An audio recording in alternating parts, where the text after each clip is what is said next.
आइए दोस्तों, Nifty beauty chart artist में आप सभी का स्वागत है।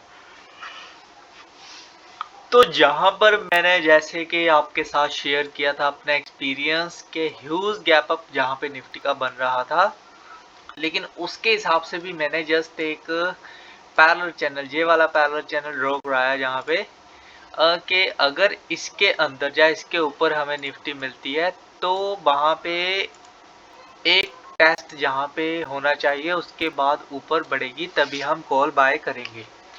लेकिन निफ्टी ओपन हुई प्लस 207 पॉइंट, 207 पॉइंट प्लस में रही। ओपनिंग थी इसकी 19,651 की और क्लोजिंग है 19,675 की, यानी कि 15 पॉइंट इसके ऊपर निफ्टी के रहे, 25 पॉइंट ऊपर रहे। तो यहाँ पे जो क्लोजिंग है, यहाँ पे जो ओपनिंग है, ये काफी पास पास में है। तो इसके हिसाब से अगर कल एक्सपायरी डे है, अगर कल निफ्टी इन दो रेंज के बीच में ओपन होती है या फिर चलो इन दो रेंज के बीच में नहीं ओपन होती है, अदरवाइज 19,700 से लेकर 19,650 के बीच में ओपन होती है, तो बेस्ट पॉइंट रहेगा हमारे लिए कि 19,700 के ऊपर हम कॉल के लिए बैठेंगे और 19,650 के नीचे हम पुट के लिए बैठेंगे।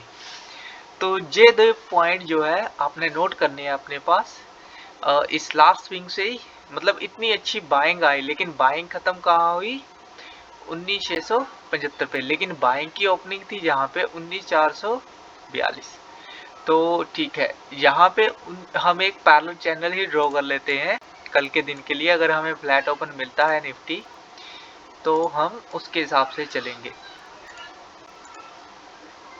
तो हमें यहाँ पे इसी पैरेलल चैनल को उठा लेना है, अनलॉक कर लेंगे इसे और इसे हम यहाँ पे ले जाते हैं।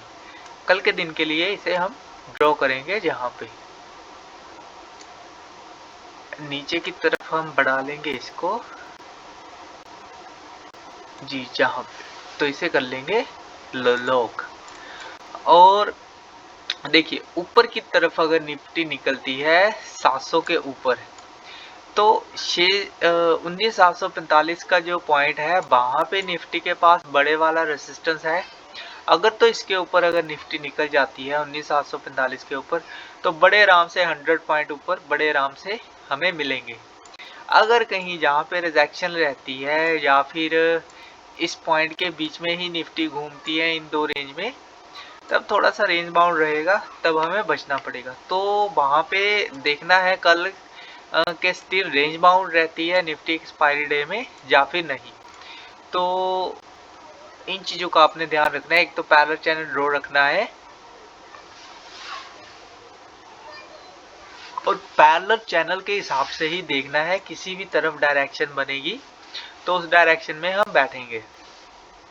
दूसरा हमें क्या करना है, मान लीजिए गैप डाउन ओपन होती है, 675 पे क्लोजिंग है और गैप डाउन रहती है टिल 600, 19,600 तक, यानी कि 75 पॉइंट नीचे तक गैप डाउन जो है वो निफ्टी ओपन होती है फॉर एग्जांपल। लेकिन चांस नहीं है, हो भी सकती है। अगर होती है तो जस्ट जहां पे हमने इस एसएल को लगाना है 19,580 को, 20 पॉइंट का एसएल रहेगा, हम कॉल में ही बैठेंगे, ओपन होते कॉल में ही बैठेंगे और एकदम से जो बढ़ने के चांस जो है वो है निफ्टी के।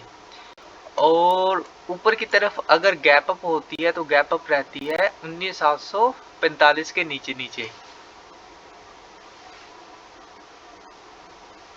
अगर 19,745 के नीचे नीचे रहती है गैप अप जहां कहीं ओपन होती है, तो जस्ट वेट करना है कि या तो यहाँ पे अच्छा खासा पॉइंट रखे, नीचे ना आए अपने। अगर मान लीजिए पहले कैंडल का लो बना दिया या फिर 700 तक का लो बना दिया, तो उसके नीचे नहीं आना चाहिए।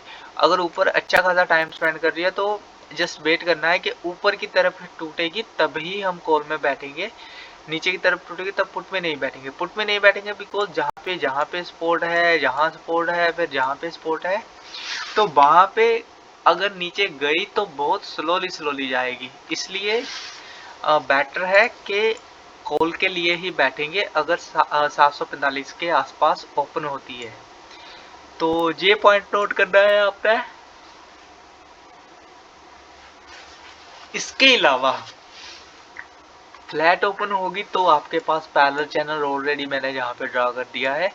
मैं इसी के हिसाब से देखूंगा, अगर तो इस हिसाब से मुझे निफ्टी कल मिलेगी तब मैं ट्रेड करूंगा, अदरवाइज नहीं। जैसे कि आज भी मैंने मिस किया बिकॉज बहुत ऊपर ओपन हुई। ओपन होने के बाद जहां तक देखिए आप, यहाँ पे ओपन हुई तकरीबन 9:15 पे, और उसके बाद अगर हम इस रेंज को नोट करें 1 बजे तक, तो मोस्ट ऑफ द टाइम जो निफ्टी की रेंज थी जहाँ पे जस्ट 1 बजे तक निफ्टी की रेंज थी सिर्फ 30 पॉइंट, नहीं सॉरी 30 नहीं, 40 पॉइंट। तो 40 पॉइंट निफ्टी ने पूरा दिन जहाँ पे स्पेंड किया, तो उसमें हमने क्या अर्न किया? नथिंग।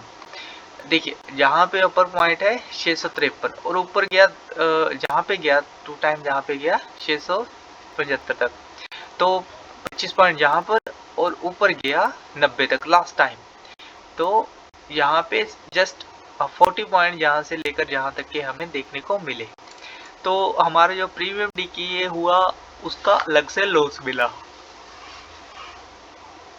तो इन चीजों का हमेशा याद रखना है। अगर अकॉर्डिंग टू एनालिस मिल रही है निफ्टी तभी ट्रेड करना है, जबरदस्ती नहीं है कि भाई आओ रोज ही ट्रेड करो, ऐसा कुछ भी नहीं है। वो डिसिप्लिन जो है वो खराब होता रहेगा, उसे हमने खराब नहीं करना है। तो ठीक है दोस्तों, ये एनालिस कंप्लीट है मेरा, और ये मेरा ट्रेडिंग डे रहेगा 216 थर्सडे है, एक्सपायरी डे भी है निफ्टी का 16 नवंबर का। तो दोस्तों थैंक यू, आज के लिए इतना।